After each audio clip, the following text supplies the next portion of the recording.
it's like too small at the moment. And the goal of the institution is to grow something beyond the point of worrying about liquidity. And at that point, they can sell. And so that's where I see it going. That's why I say like Solana, $1,000, $5,000 is way more realistic than what everybody thinks.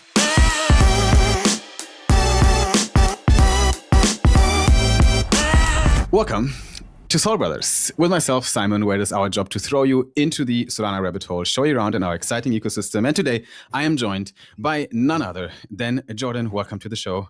How's it going, man? It's going excellent. Excellent in your little bathroom over there, in your professional side. I mean, you were both kind of fucked up. Like I have this, I don't know what that is really. Like I have a bird back there, by the way. His name is Peter. Yeah, you can tell. They do that in Thailand. They lock them in cages and make you pay £1 to release the bird. What? I mean, he's fine. Peter is good. Like he likes me. But your setup is definitely legendary, with the little shower head in the background. Anyway, I have some Solana news for you. How much Solana news do you consume per week? How much Solana do I consume? Yeah. I mean, how much I buy news? a lot How much? Exactly. So you see the price, but what do you actually know about what's happening on the ground? Because I think maybe I have some revelations for you here today. You will have revelations for me because I have not paid attention to anything for about a month because I have just been. We have business revenue, and I use business revenue to buy Solana, Bitcoin, and keep some in USDT. I split it into thirds, like we do a third Solana, third Bitcoin, third USD. So I don't know what's going on, to be honest. I just know that I should be buying because prices are pretty low, but like they can go a little lower, but not probably significantly. Then let's see if you're going to buy more after today's recording here, because I got some good news for you. What are we starting with? Let's take a look here at the first one. Solana just added $900 million in stablecoin supply in the last 24 hours. This came out on January 8th, which was today at 6 a.m. my time. That was US nighttime on January 7th. So fairly fresh data here. Stablecoins on Solana are actually fucking popping. There's a lot of liquidity. We did, I think, 3 or 4 significant all-time highs of new stablecoin supply in 2025 alone. And then now in the new year, and now in a 24-hour window, this is the biggest injection I think we saw so far on Solana ecosystem, is $900 million in one day basically added to the blockchain. Where's that money coming from? Either it is USDC being freshly minted, or it is usually bridging that is actually happening from Ethereum or other ecosystems, mainly from Ethereum, that is finding its way over to Solana. And this time, there's some other news that we're going to touch later as well today, which is that Jupiter just launched their own stablecoin together with Athena, which is JUP USD. That is being utilized in their protocol, and that also probably made a big part of that $900 million, if I'm not mistaken, that flew into Solana here. And on the chart, you can obviously see as well that the top stablecoin supply is right now. I mean, this was a big kind of it was an outlier data point here for Solana because of JUPUSD, but definitely we're maxing out the fresh supply on Solana. Why do you think, Jordan, this is happening?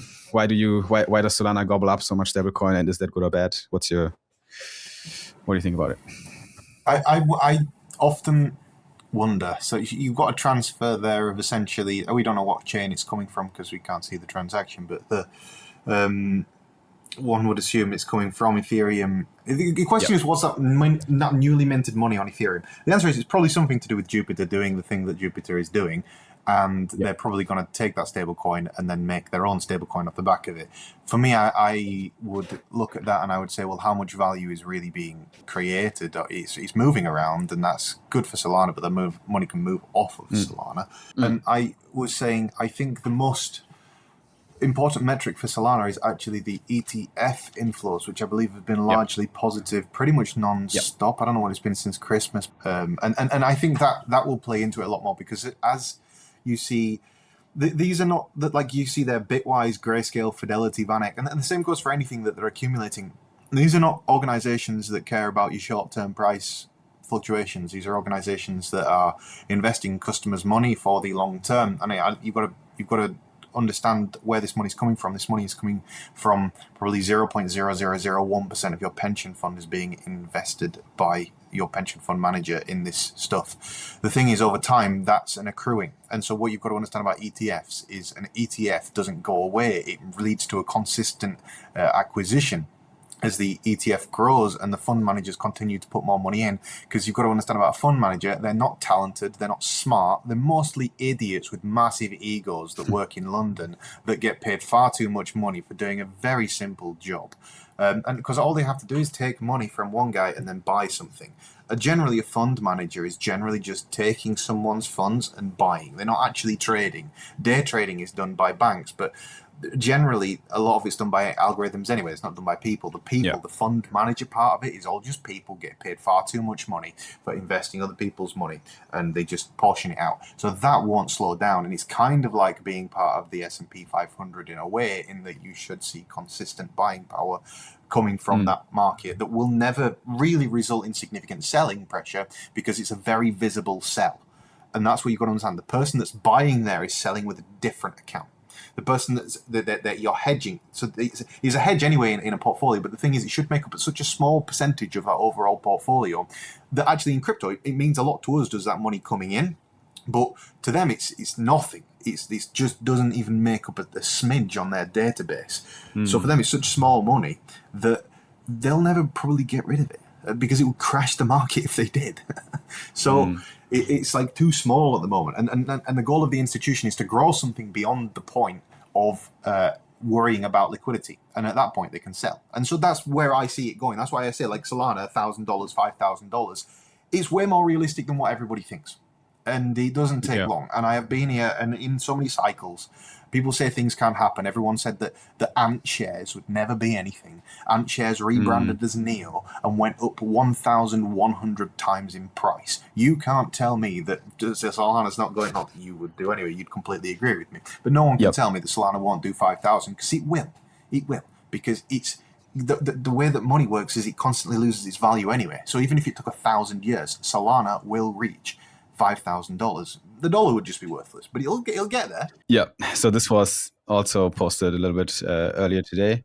That if Solana has the success we're talking about and what you're describing happens, that it crowds out Bitcoin even more?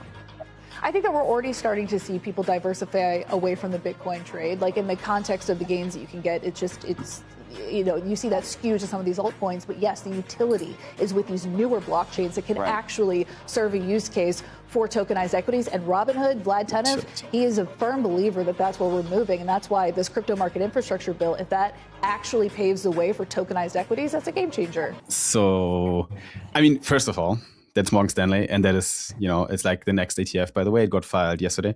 I think the 10th or 9th ETF right now that's going to be on Solana. But for me, it's just funny to see these pictures. Like CNBC have this lady that obviously had no clue about crypto 2 years ago, now sitting there and talking about utility of the Solana blockchain, right? Like, and why? Because someone else that she trusts started to talk about it in a way that she was like, okay, this is real now. And that's a whole chain that's going on since a while now. 2025 was the big institutionalization of mainly Solana. We had like an outbreak year in 2025 with all the ETFs coming, with digital asset treasuries coming, and with all eyeballs from these big institutions coming on Solana and trusting us, right?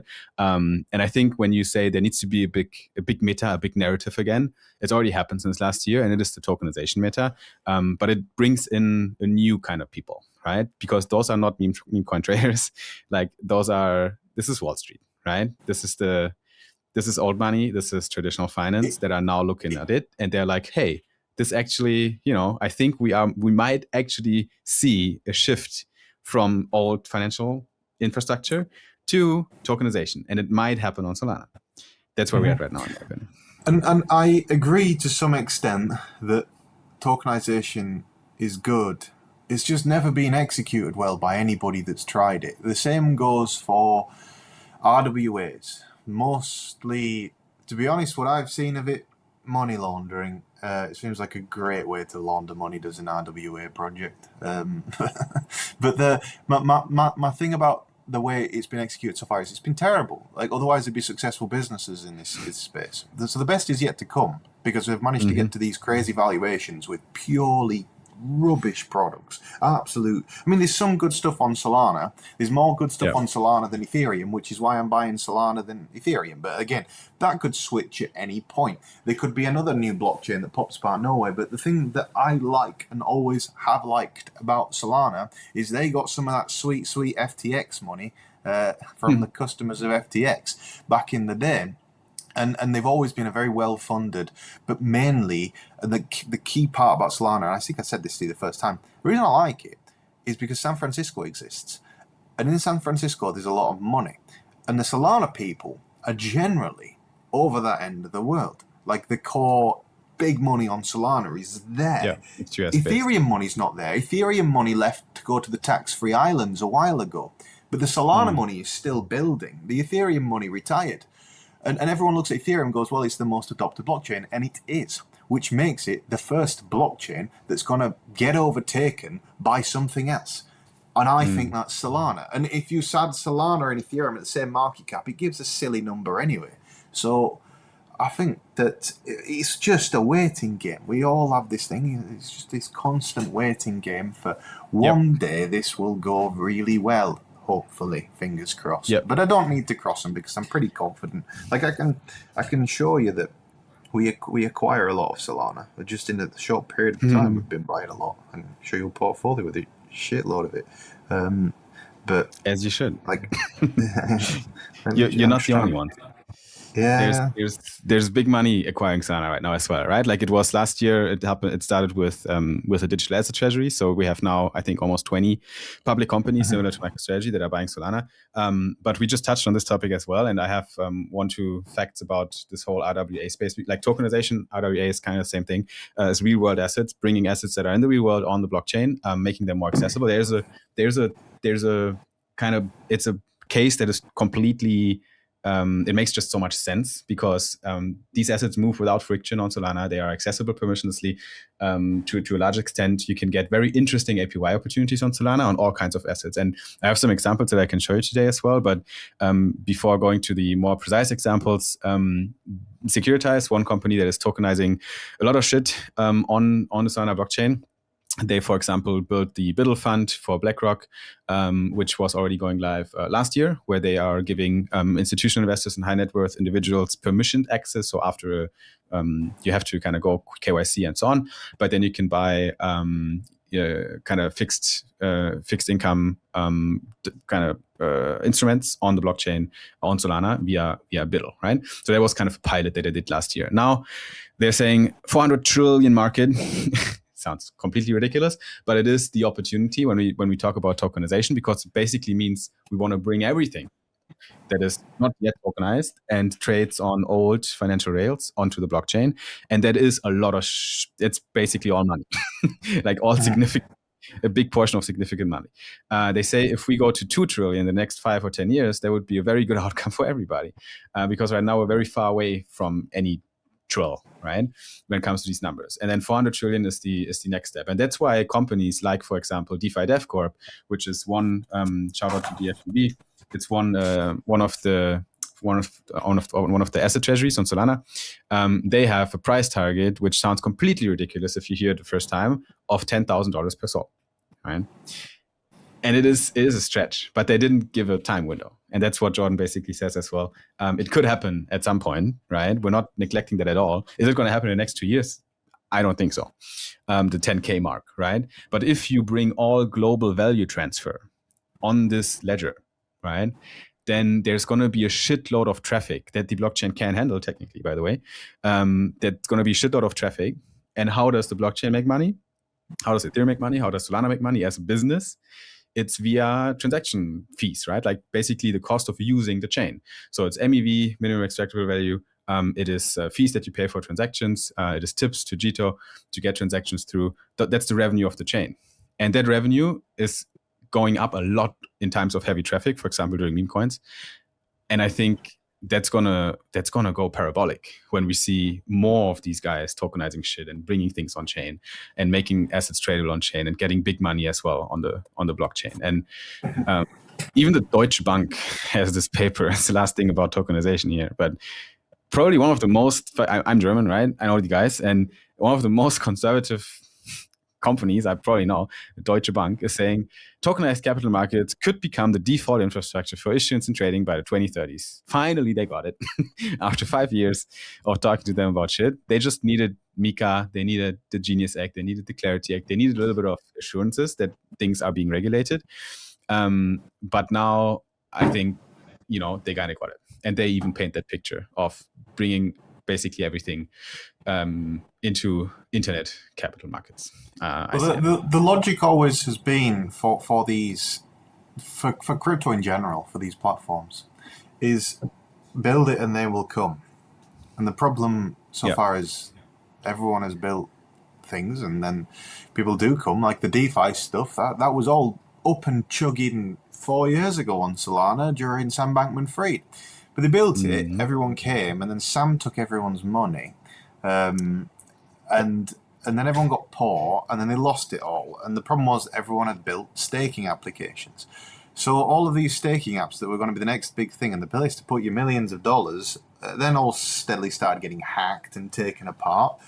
And it's just a maturation process of a market. People get upset, people start suing each other, they waste all this time on all this crap when really they just need to figure out it was a good idea, figure out a way to do it without ruining it next time. I believe the future of all crypto is DeFi, it's savings, it's spending, it's payments. It's not necessarily a fully tokenized economy. Tokens should act as loyalty scheme points that are redeemable for cash.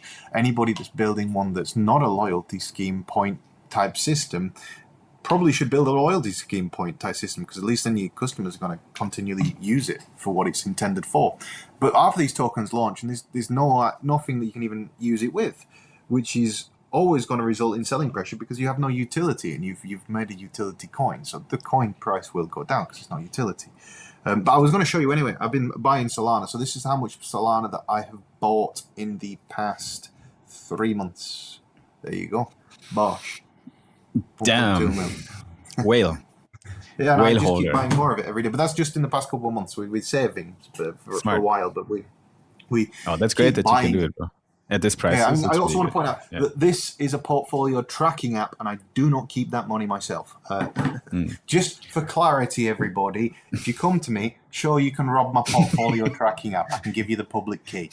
But we can set it up for you as well if you want to track my portfolio.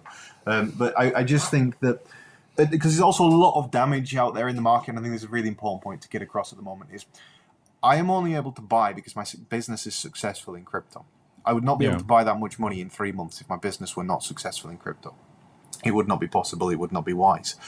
But the key for everyone to understand is, A, you want liquidity when no one's got it, which is now, and B, a lot of people are poor. We're already a year into a bear market. There's probably not a huge amount more down to go. And if you're not starting that process of converting your fiat and assets in, like I'm also selling, I sold all my supercars. They're all gone. I don't actually own a supercar anymore, technically. I own one, but I bought it as a gift, and they're insistent that it belongs to me, but it's not mine. But yeah, convert your assets into crypto between now and July. And this is not financial advice. Read the description of this video from my very important. Yeah, counts for all of us here, by the way. Have you heard about the Metadao concept on Solana? It's a token governance and launch module. It's called Metadao, because you just touched on a topic that's related to it. But I love tearing apart token models these days, so it depends if you want to explain me on it or not. So it is part of the agenda today as well. So I'll give you the TLDR because we could make a whole episode on Metadao. But I'll give you the TLDR of how it works. Basically, Metadao, you can consider it a launch pad, but they don't really I think we don't want to call it that way. They coined, no pun intended, the term ownership coins. And this is because of the legal structure around the tokens. When you launch with Metadao, you're basically essentially spinning up a new legal entity under the Metadao corporation on the Cayman Islands. That is basically a DAO entity. And you transfer, as a founder, as a founding team, you transfer all the rights to everything you basically own as a company to that entity, which is your IP rights, your domains, your tech, if you have tech rights already, and for example, and especially the future treasury that you're raising here. So if you're raising $6 million, that money is going to be governed by the token holders of the token that's being launched, because they will control the entity through a process called futarchy, which is a market-based voting approach. So basically, the market decides what to do with treasury money. But yeah, that's an interesting concept. It's a game that I don't as a founder or as an investor. As an investor, it seems risky. Seems like you've got a 50% chance of winning if you take part in the votes, right? Like the token is not impacted. Surely from the you're votes. just like the token is the token, but the whole idea is the confidence people get in the token is from not having a team that controls the treasury. The market controls the treasury, and the market is usually everyone that holds tokens. They have an interest in token go up, so they would be stupid to vote anything that makes the token go down, if that makes sense. Yeah. I've got a question. Is there any tokens that are going up that you know of? What's been going up? I'm very curious to know. Nothing goes up in a straight line, right? But there's tokens that perform fairly okay compared to the rest out there. And we can take a look at the Metadao launches, right? I don't want to do too much bull post about it, but I am a fan of the protocol, and I'm personally also potentially getting involved a little bit to an extent with things I do. But what is it? So Umbra, What's a friend Umbra? of mine, actually the front-end designer from Solana ID, launched an app, and that's a privacy coin, private transactions on Solana. It's a Solana-based protocol designed to enable private transactions. So if you want to send money to someone without him being able to, similar to Tornado, but we don't say that here because it has kind of a bad aftertaste. But that was a Metadao launch. So same thing, right? It was Umbra Finance here. They launched, they raised 3 million, actually, not 6. And they launched back last year. I had them also on Sol Brothers. We have an interview with the founder. The token performed okay, right? In this current market environment, it could be worse. Yeah, this is a very impressive chart, to be honest, in this kind of state. And then we even the not bad ones, but the ones that didn't perform as well from Metadao, they look okay as well. Like they looks okay. Like they're not shit, but obviously things go up.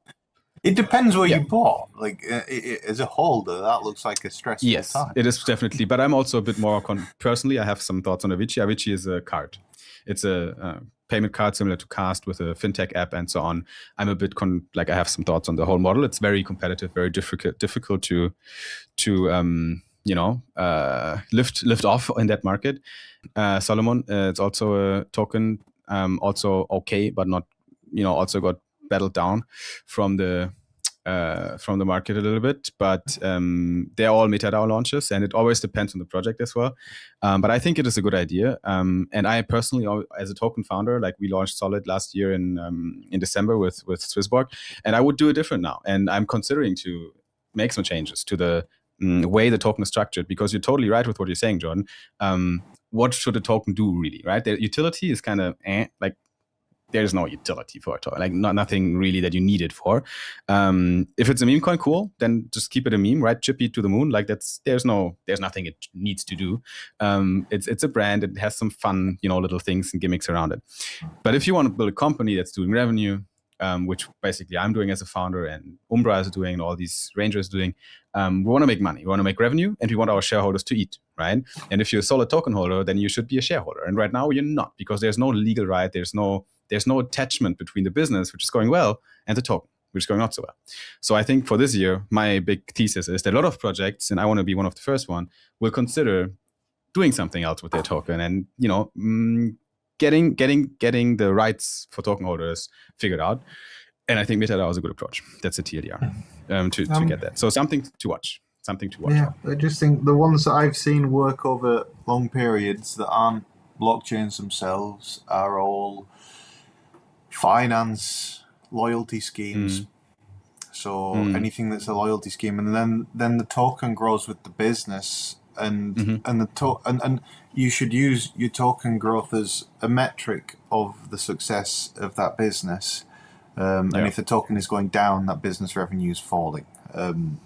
But there's a lot of businesses that do this. Like if you look at my investment history, it's predominantly what I've invested the most money in outside of your platform blockchains is finance Ponzi schemes, like finance loyalty schemes, finance Ponzi schemes. Call them what you want.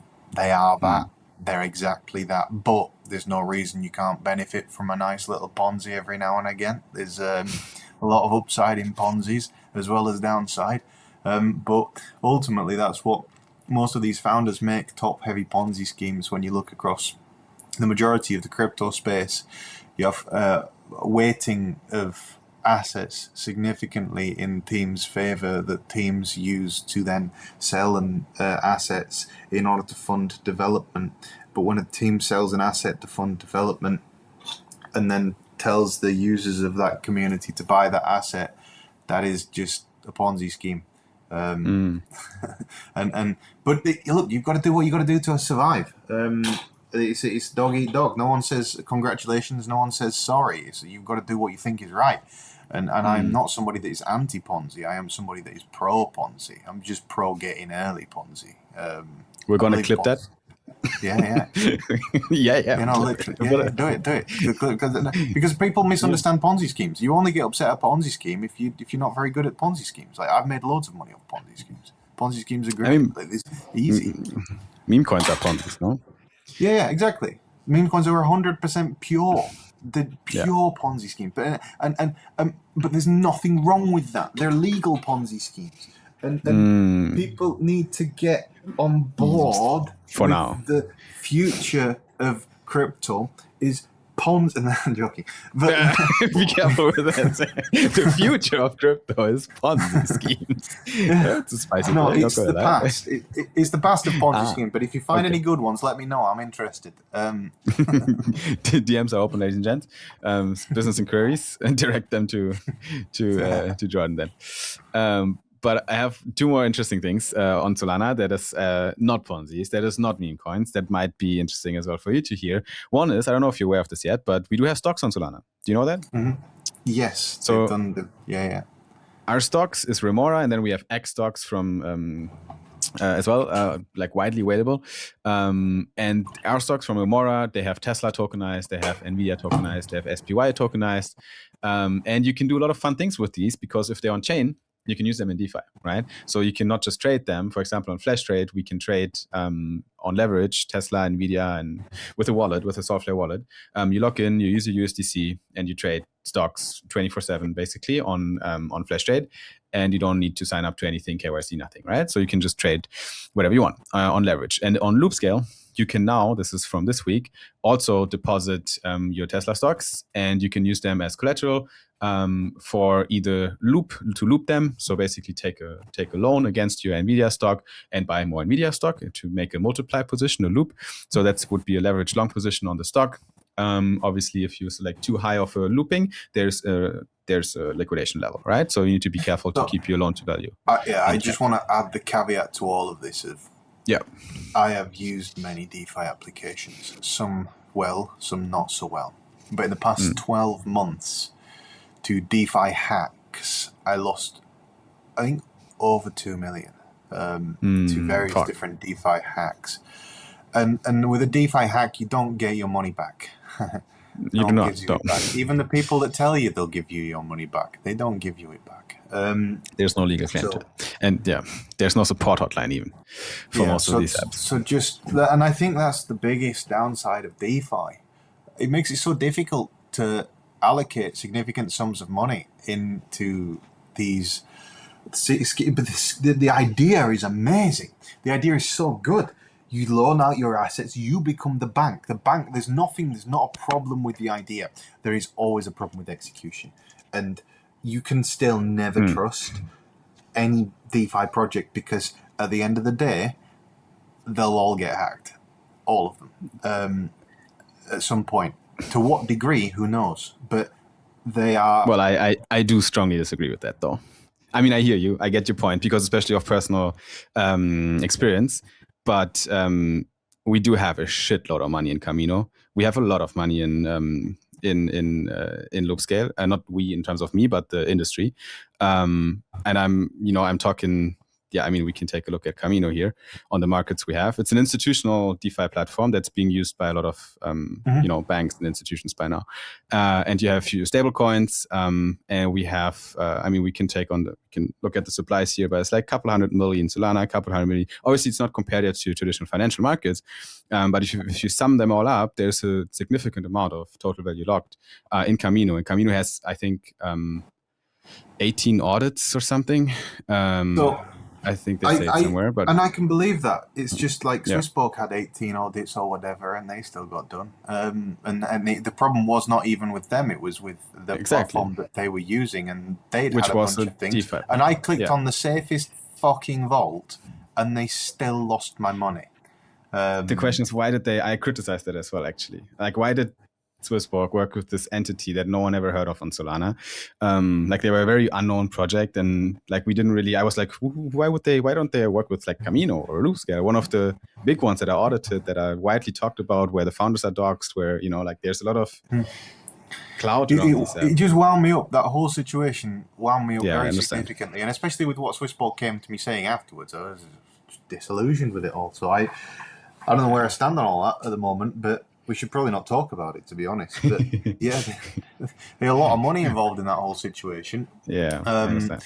And it's annoying because I think of it as like I was just picking up pennies in front of freight trains, and that's never a good idea.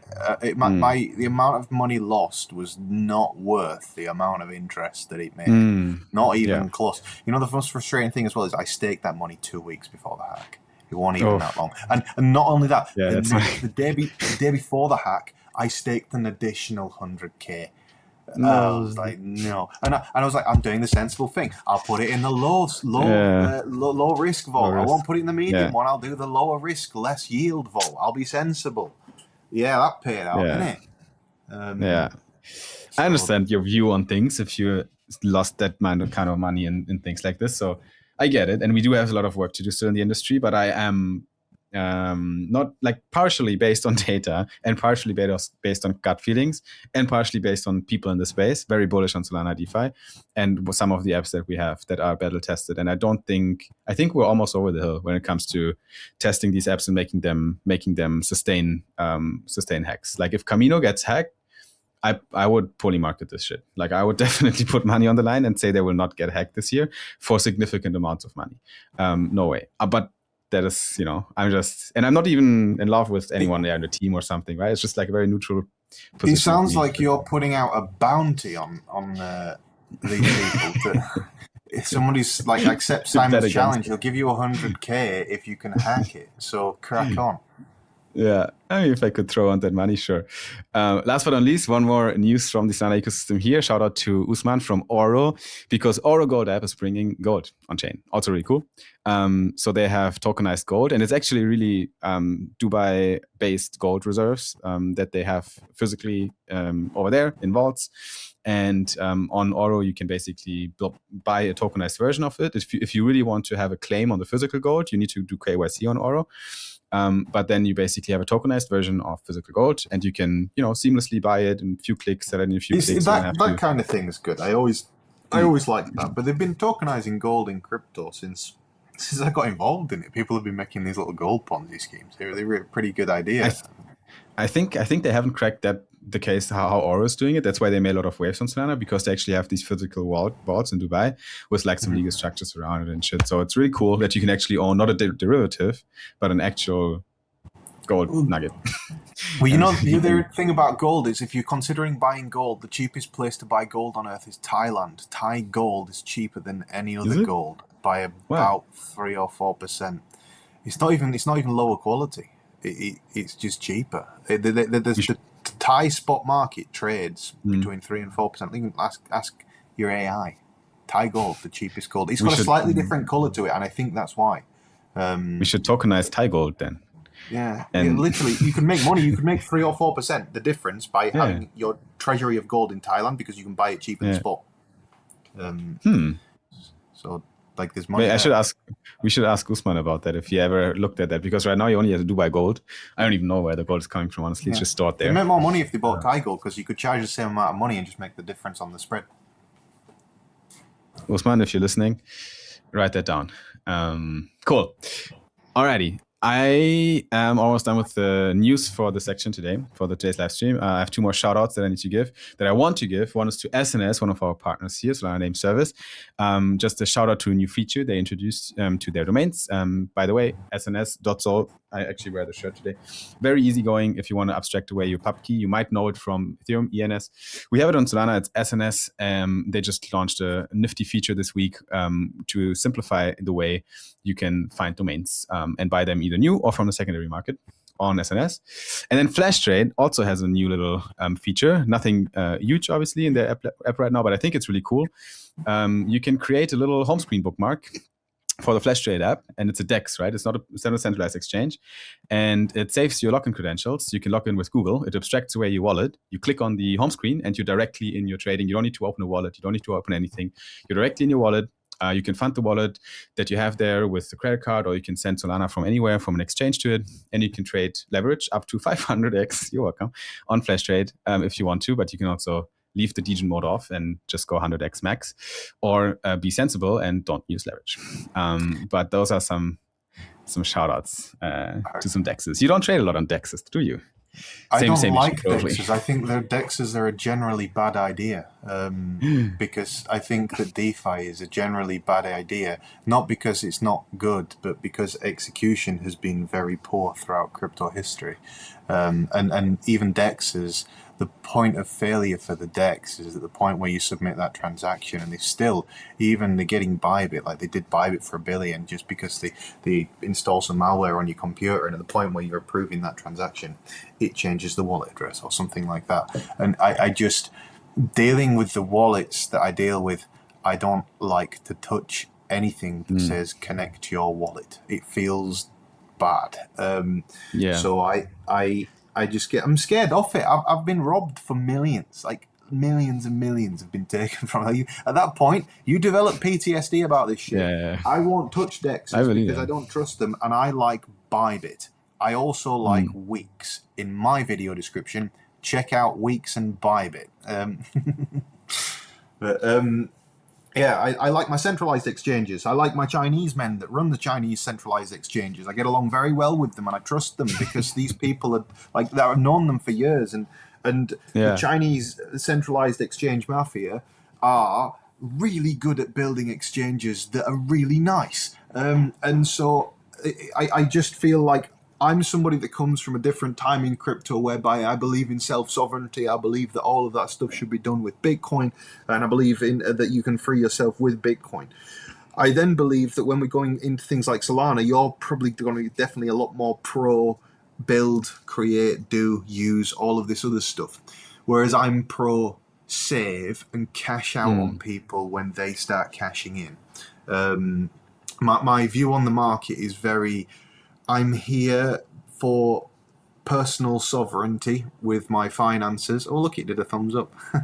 I'm here for personal sovereignty with my finances. I'm also here to make money.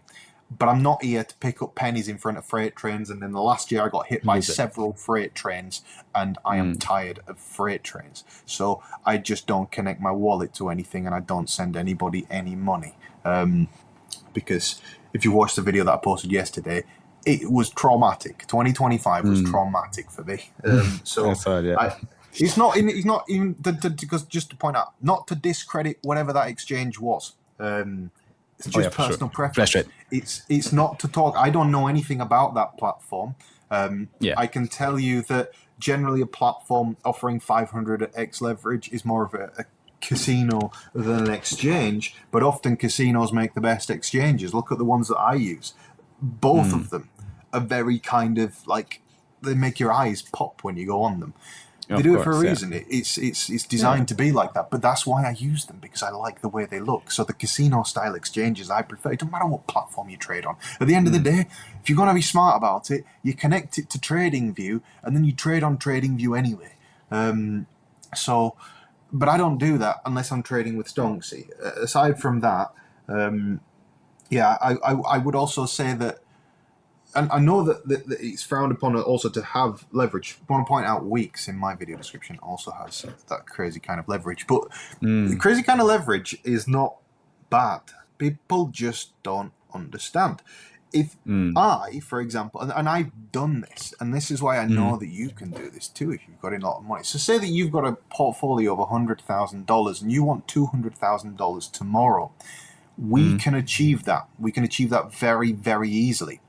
And it's something that I've done. I just look for the illiquid market. So I look for a market whereby, say I buy $40,000 of that coin through the order book on that exchange, it will push the price up 10%, which means that by the time that price is retraced, it probably comes down to about 5%. So if I can move a price with 40 or 50K on an exchange, I know that the futures pair is going to follow that. So what I do is I use all of that initial capital to buy, and then I place an insanely leveraged position to match that, but before I've injected the capital, basically pumping the market myself and then dumping on myself. The spot stuff doesn't matter because it's only moving around a few percent, but on the leveraged trade, you make hundreds of thousands of dollars because you put down a very small amount and you leverage the crap out of it.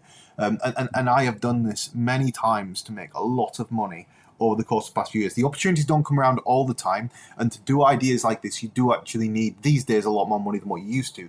We used to do it on live streams back in like 2019, 2020. Money glitch. And we'd come on a live stream, and like if you live streamed Bitcoin at 3 o'clock in the morning on a Sunday, and you got like 300 people, and you all went buy at the same time, you caused Bitcoin to pump back then. It was fun. That's insane. Let's do that. Tomorrow, same time, guys. We're gonna assemble here, and we're gonna send Bitcoin to the moon.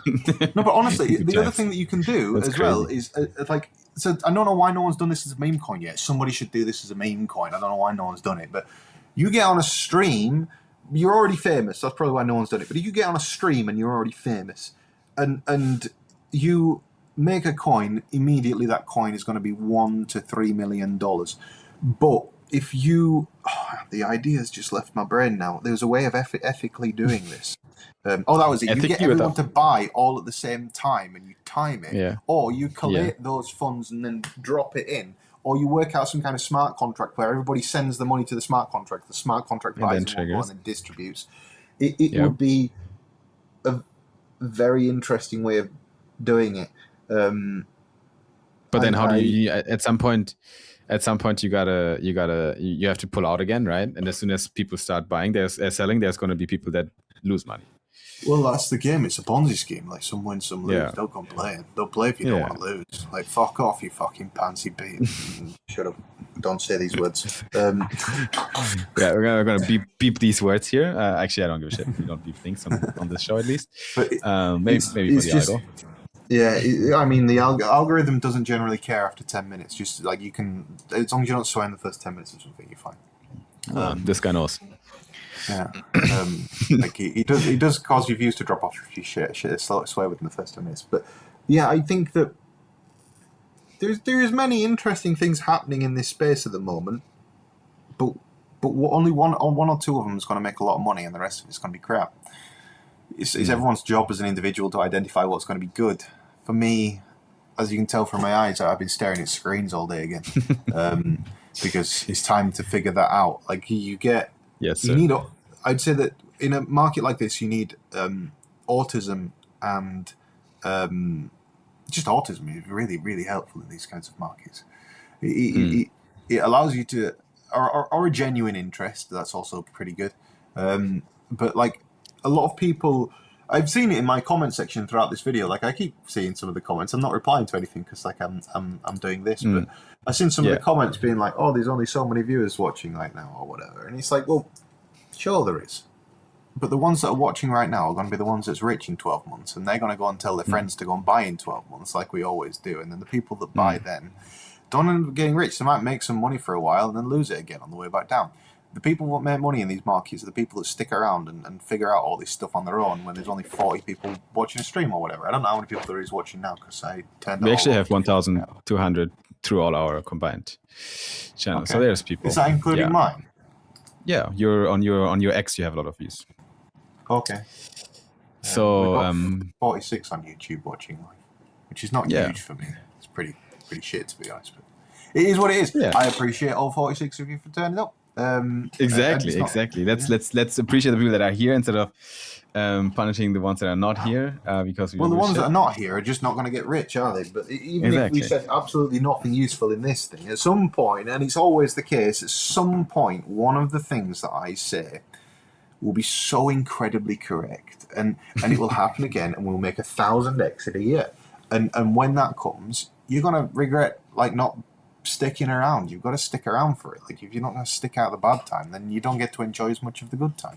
And we are in a bad time. This is right now a very, very bad time for crypto. But that's good, because it means you can buy. And the odds are, like me, you probably messed it up all last year. So that means that you've got this year to rectify that. So rather than gambling it all away, save money. Just save money in crypto. So simple. Just every day, the money that you make, you put it into crypto. Put a portion of it.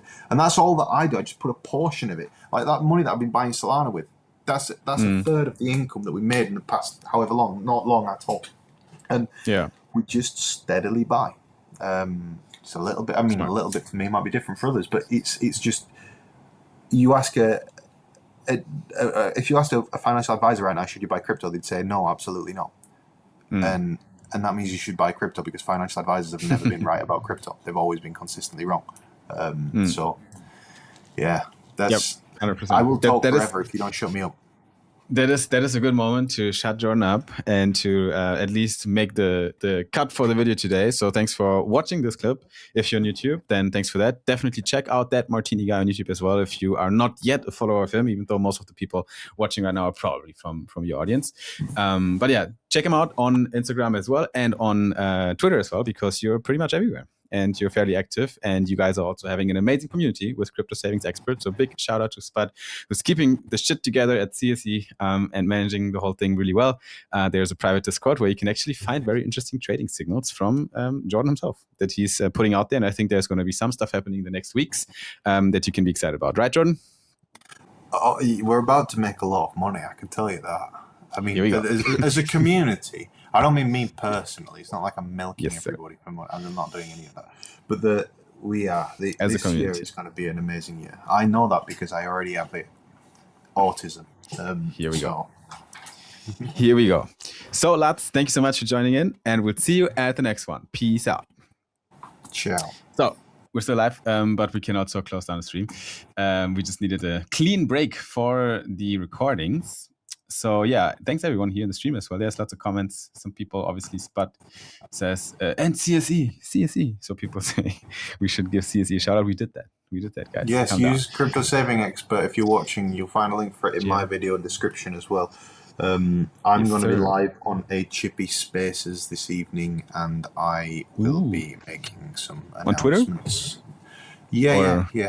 Cool. Yeah, on Twitter in an hour. And in half an hour, we're doing an AMA in the Crypto Saving Expert Discord. So if you join quickly, then you'll get in for that. I'll be there. And yeah, we're just going to crack on with it. It's pretty late here. I'm going to be working till 9 o'clock tonight.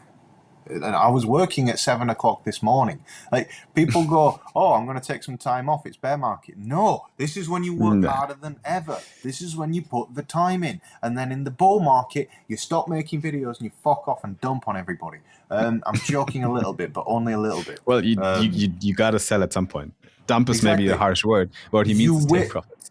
No, it's true, though. You dump on people that buy that missed it, You just slap it on them and give them the bag. It's their problem now. Like, it's currently our problem. We're going to have to sit this out for a while, and then people, oh, you're dumping. Yes, I am. I like money. I'm sorry. What are you going to do about it? I wish I'd dumped more in the past. Same. I was diamond holding too long. Diamond holding so many bags to zero. It's like, it's just horrible. Yep. Yeah, sometimes it makes sense to cash out a little bit. Dump on everybody. Everybody just dump all the time. Just dump. As soon as you get tokens, dump them. Don't hold them. Dump them. Simon's like, stop saying this. Wait a sec. I do have, here's I'm a founder as well. So, but yeah, we had a tough year in 25. People dumped. Let me put it that way. But the dumping is over, and I think we have some good ideas going forward. Yeah. Anyway, well, you're double the size of Chippy at the moment, but you'll be 100 times the size of whatever you are now at some point, hopefully in the future, if you improve Yes. that token model. Yep. We have to improve it. Like I said, like there's really, I think the Metadao concept makes a lot of sense, and I'm actually in talks with them, but I'm not telling anyone yet. It's there's no precise details yet that are configured, but at least we have some ideas what to do. And like I said, tokens need to change broadly. There's going to be a lot of them. They won't make a change. They will just fucking die because there's a lot of, like, even Jupiter and all these guys, like they make a shitload of money. The businesses are so profitable. And yet the token holders are all underwater. They're like 70% down, even though they did $70 million buybacks. It doesn't work really well. And we had to go through this phase last year, a lot of pain, and a lot of projects had to like just learn it and be like, fuck, it doesn't work. But now we need to learn from that and flip a switch, right? And figure out how it can work, because I do believe that tokens make sense if you apply them correctly to your business. Loyalty schemes. So, yeah. Loyalty schemes. It's a good point, yeah. It's how you do it. You do a loyalty scheme. Yeah. You force them to lock up X amount of tokens for the minimum period of 1 year, and for that 1 year, then they get membership to whatever it is that you're offering. It's got to be a compelling offer. It's generally the best in the form of a fee discount, which means you need a fee model. But that's always, look at the big ones that came out of my channel over the years. They're all loyalty schemes. Yep. I actually agree with that. That's a good idea. But I also believe that we need more of the ownership meta that Metadao is trying to achieve. Also, Seedplex is another great project on Solana that's trying to. We're basically trying to get more legal rights to token ownership that actually ties back to the company that makes the money. Because if the company makes a lot of money, your value should go up. If you have equity in a company that makes a lot of money, usually your shares appreciate in value, right? In tokens, they don't. I'm gonna say something you don't like here, which is that I don't like governance tokens. I think that they're all scams. It's true; they haven't worked, but this is different because, first of all, Futarchy is different.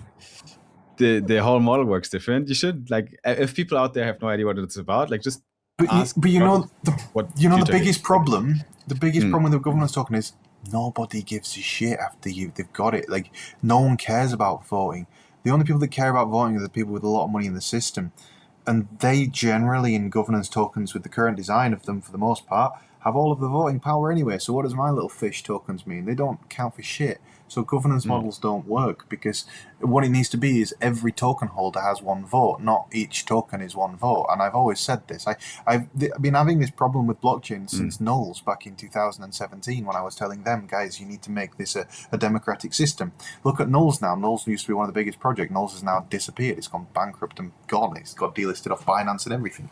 So they didn't listen. To make a successful governance token, I don't know how to do that because I've never seen one done well. But I know that a loyalty scheme works. I know that loyalty schemes are maintainable, they're growable, and it's a metric that is viewable by the people that use the app. And it's just always worked. And also, when you announce a loyalty scheme, it causes a sudden increase in demand, and generally that causes boom if there's no liquidity. And that's, you could 100x that on the announcement of a loyalty scheme, I'm sure. But I'm not speculating on Simon's token, but I'm just saying, that's generally it's what we're doing with Chippy. Chippy's a loyalty scheme token, and it's not even. What's the loyalty baked in that you guys did now? I haven't followed the past week. So if you hold, I think it's more than $500 of Chippy coins. Then you get £20 worth of Chippy coins every week for only if you buy and post on Twitter a picture of your fish and chips with a receipt proving that you bought it on Friday. And so the holders of Chippy, we've now distributed over 20,000 mails. It's actually pretty mad, the impact that it's had. And I would say it's been a very successful thing. Chippy's going into V2 now, whereby we're further developing the loyalty scheme aspect of it, whereby if you hold X amount of tokens, then you get X amount of interest on those tokens. If it's Free Chippy Friday will always be a thing, holders get paid out. You might go, well, that doesn't sound sustainable. It's not sustainable, but it's popular. And the thing is, the more popular that it gets, the higher the token price goes, the less tokens I have to distribute every week. But the thing is, I own most of the tokens anyway, and we can keep this going for at least 5 more years. So in that sense, the value of Chippy truly will decline in about 4 years. That's when, if we stayed at these levels, that's when we would run out of coins. But we won't stay at these levels, because the thing is, if it's successful, then it increases our runway to being many, many hundreds of years. Because the token price, if it went from 1 million to 20 million, that would increase our runway by 20 times. And currently, if we have got 5 years of runway, well, if we went to 20 million, we'd have 100 years of runway.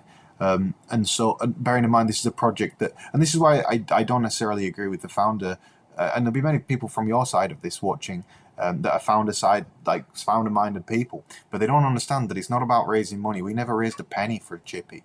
We built a good community.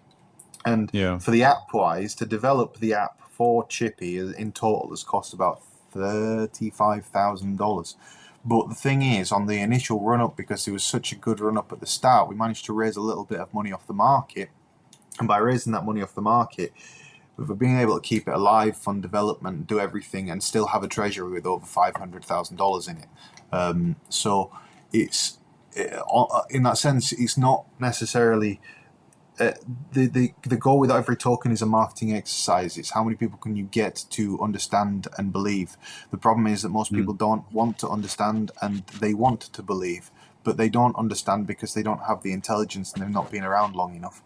So if you've got a very simple concept, it will find it a lot easier to gain users in a market whereby intelligence is generally very low, because most people came here to gamble on things called poo and fart. So it's like you've got to target who's here, and who is here is general. I'm not saying the people watching my channel, but I'm saying like generally across the market, there's a lot of fresh meat here, and it's fresh meat that's poor. It doesn't have a lot of money, doesn't poor fresh meat. It used to be rich fresh meat. It used to be fresh, but he got minced, did the mince meat. So you've got to consider who's your target market, who you're targeting to. Now, for me, with Chippy, I was targeting to my community, but also to outside of my community, and we grew it by working with some influencers. But again, influencers are expensive to work with, and they don't always convert. So the established models that have been made, and this is why no altcoin project over the past 2 years has worked out, because founders don't listen to people like me. They think that they know it because they raise a shitload of money and think they're intelligent, but like money and intelligence are not correlated.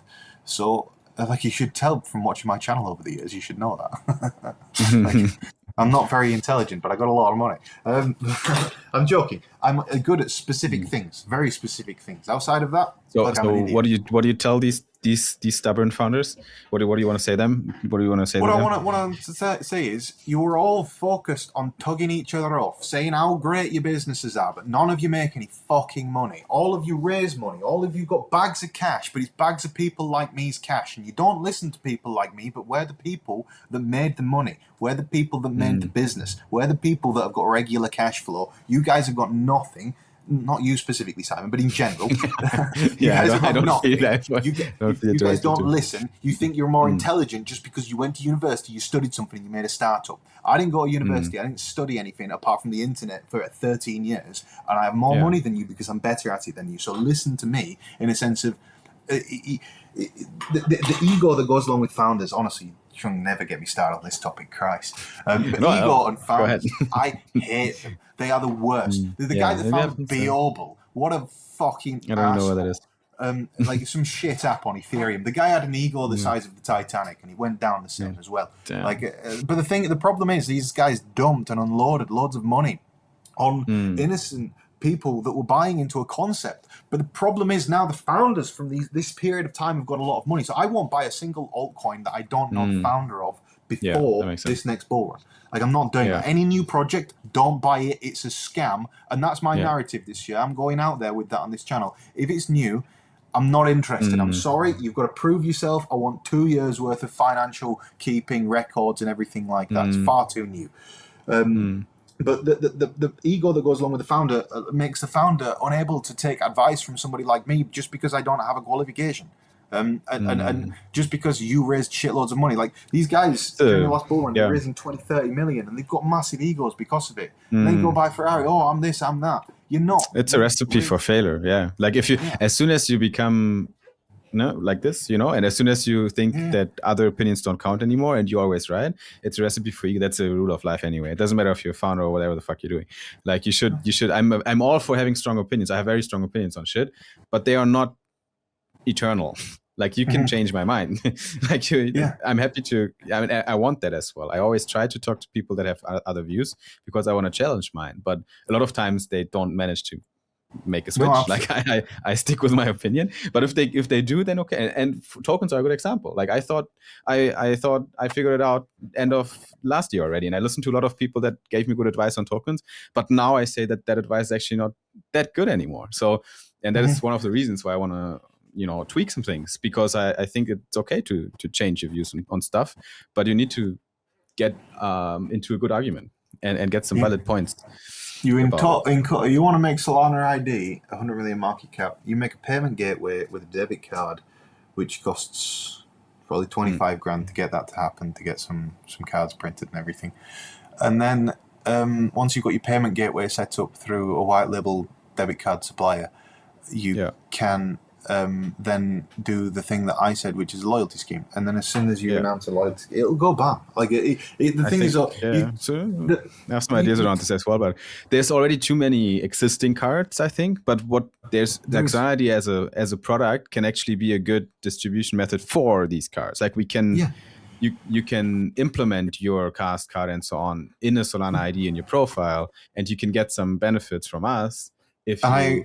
I agree, that card. And it's a good concept. But to get somebody to use Solana ID, it's probably costing you more than $10 a person, because and you need your cost per acquisition below $10 a person, which is why every bonus that you ever see on the internet is like get $10 for free. Like that's because they didn't have to pay for the advert to get you there. That's why they give you it for free, because the average CPA is $10. But in crypto, it's actually significantly higher than $10. When you speak to the exchanges and stuff like that, exchanges on average are paying about $100, $150 to get a customer. They're paying a lot of money. And the problem that you've got is, say that your average CPA was the lowest it could be, $10. Say that it could be $10. Can you make $10 back off an affiliate for working with these things? And I believe the answer to that be no. On average, no.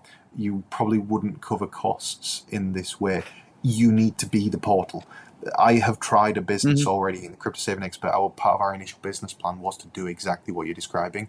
We tried it 3 years ago during the very peak of the market, and it still flopped.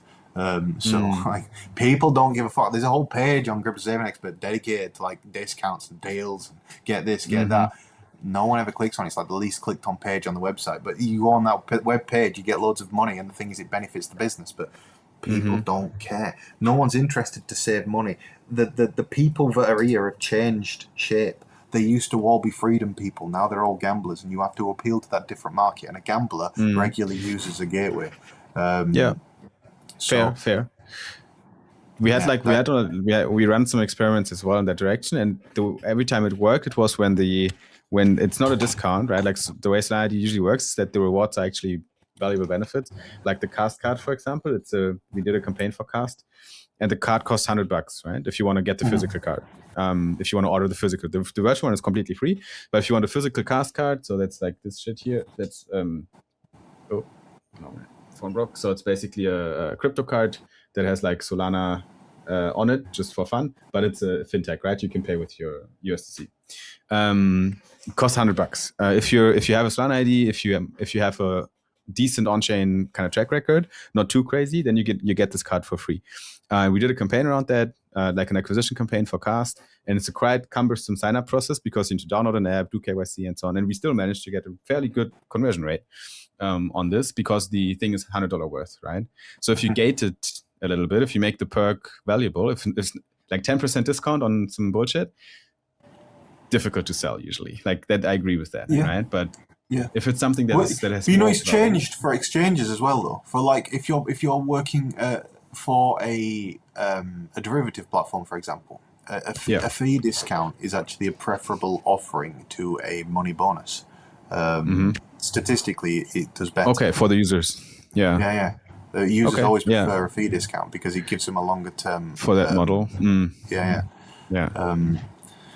But yeah, we That makes should sense. probably wrap this up here. Otherwise, we're going to devolve Sorry into for- like just talking pure business, and then it's yeah. Hi guys, welcome to the live stream. No, thanks so much for joining, everyone. We're going to close the stream now. But yeah, it was a pleasure. Thank you so much, and peace out. See you at the next one. Bye, everyone. Ciao. Good night.